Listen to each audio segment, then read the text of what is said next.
கிணறு வெட்டி கட்டி மச்சினி மனசுல அம்பு விட்டான். மச்சினி கண்ணாடி மாட்டி கேட்டு என்ன பார்த்து நச்சுன்னு கண்ணடிச்சான்.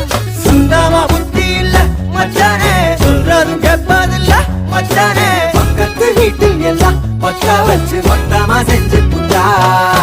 வாழ்க்கைய கெடுத்துட்டேங்க மச்சானே, வந்தது அழுதிடுவா மச்சானே.